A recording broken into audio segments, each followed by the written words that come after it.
हर साल एक रात ऐसी आती है जब अंधेरा हार जाता है, जब रोशनी जीत जाती है, जब हर दिल में एक नई उम्मीद जगती है। यही है दिवाली, दीपावली, रोशनी का त्योहार। लेकिन क्या आपने कभी सोचा है, एक ही त्योहार देश के हर कोने में अलग अलग भावनाएं, अलग अलग रूप क्यों लेता है? आज हम चलेंगे एक सफर पर, भारत के हर राज्य, हर दिल तक, देखने के लिए कि कैसे हर इंसान अपनी तरह से दिवाली को जीता है। त्योहार नहीं है, ये एक एहसास है। ये सिखाती है रोशनी हमेशा अंधेरे पर विजय पाती है, ज्ञान हमेशा अज्ञान से बड़ा है और उम्मीद हमेशा निराशा से जीत जाती है। किसी के लिए ये दिन है जब भगवान राम 14 साल के वनवास के बाद अयोध्या लौटकर आए। किसी के लिए ये दिन है जब माँ लक्ष्मी पृथ्वी पर आई अपने भक्तों को आशीर्वाद देने। और कुछ जगहों पर यह दिन है जब भगवान कृष्ण ने नरकासुर को मारकर दुनिया को भय से मुक्त किया। हर दिया जो जलता है एक कहानी कहता है, अच्छाई की बुराई पर जीत और एकता की ताकत। शुरुआत करते हैं उस जगह से जहां से दिवाली की कहानी जन्मी, अयोध्या, उत्तर प्रदेश। यहाँ दिवाली सिर्फ मनाई नहीं जाती, दोबारा जी जाती है। पूरे शहर में दियों का समुंदर होता है। सरयू घाट पर लाखों दिए एक साथ जलते हैं। जय श्री राम के नरों से आसमान गूंज उठता है। पताखों की रोशनी जैसे स्वर्ग धरती पर आ गया हो। अयोध्या के लोगों के लिए दिवाली का मतलब है घर वापसी, एक वादा की अंधेरा चाहे कितना भी हो, रोशनी हमेशा लौट कर आती है। हर बिया यहाँ विश्वास का प्रतीक है। अब बढ़ते हैं पूर्व की तरफ, कोलकाता, जहाँ हर सांस में भक्ति बसती है। यहाँ दिवाली को कहते हैं काली पूजा। राम के दिए नहीं, माँ काली के मंदिरों में शक्ति की ज्योति जलाई जाती है। गलियों में मूर्तियों की शोभा यात्रा, धुनुची नच के साथ लोग माँ काली का आशीर्वाद मांगते हैं। ये रात अलग है। यहाँ दिवाली का मतलब है रक्षा, शुद्धि और शक्ति। बंगाल के लिए दिवाली का अर्थ है भय से मुक्ति और अंदर के अंधेरे पर विजय। उत्तर भारत में पंजाब की दिवाली एक और कहानी कहती है।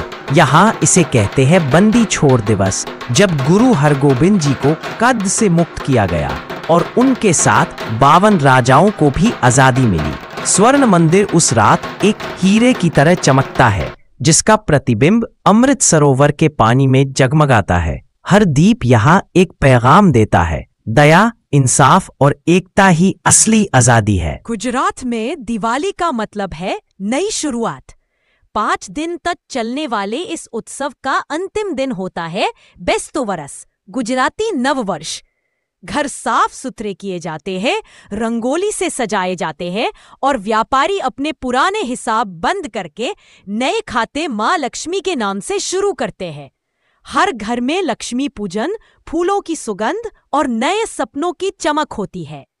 गुजरात की दिवाली कहती है, समृद्ध ही तभी है जब हम कृतज्ञता महसूस करें। महाराष्ट्र में दिवाली का हर दिन एक कहानी है। शुरुआत होती है वसु बरस से, गौ माता की पूजा करके माँ के स्नेह का सम्मान। फिर आता है नरक चतुर्दशी, लक्ष्मी पूजा, पड़वा और भाई दूज।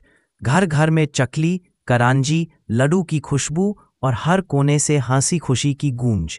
यहाँ दिवाली है परिवार, परंपरा और प्रेम का त्योहार। भारत में दिवाली को कहा जाता है दीपावली। तमिलनाडु और आंध्र प्रदेश में ये दिन माना जाता है जब भगवान कृष्ण ने नरकासुरा को मारा और बुराई का अंत किया। सुबह सुबह तेल स्नान, नए कपड़े, पताखों की गूंज और मिठाइयों से भरे थाल।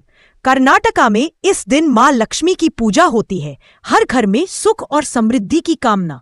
पताखों की आवाज यहाँ खुशी की गूंज है। हर आवाज के साथ एक दुआ निकलती है, हर दिल में उजाला हो। ओडिशा की दिवाली कुछ अलग ही है। यहाँ रोशनी के साथ होता है श्रद्धा और स्मरण का उत्सव।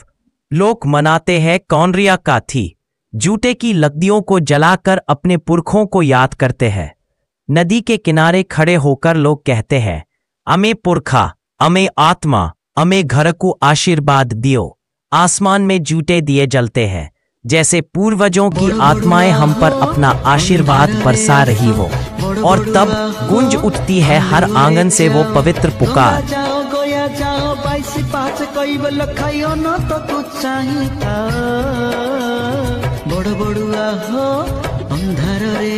यह सिर्फ एक गीत नहीं, एक प्रार्थना है, एक विनम्र निवेदन अंधारका से कि छोड़ दे हमारा घर और प्रकाश लाए हर कोना, हर दिल में। यह दिवाली सिर्फ जीवितों की नहीं, आत्माओं की भी है।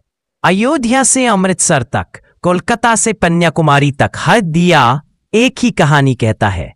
एक छोटी सी लाओ भी सबसे गहरे अंधेरे को मिटा सकती है। दिवाली का असली अर्थ है पटाखों में नहीं, बल्कि माफी देने में, प्यार बांटने में और मुस्कुराहट फैलाने में। जब तुम दिया जलाओ, याद रखना तुम सिर्फ घर नहीं, किसी के दिल को भी रोशन कर रहे हो। यह है भारत, एक देश जो अपनी विविधता को अपनी शक्ति बनाता है। दिवाली हमें याद दिलाती है, चाहे अंधेरा कितना भी बढ़ जाए, रोशनी हमेशा वापस आती है।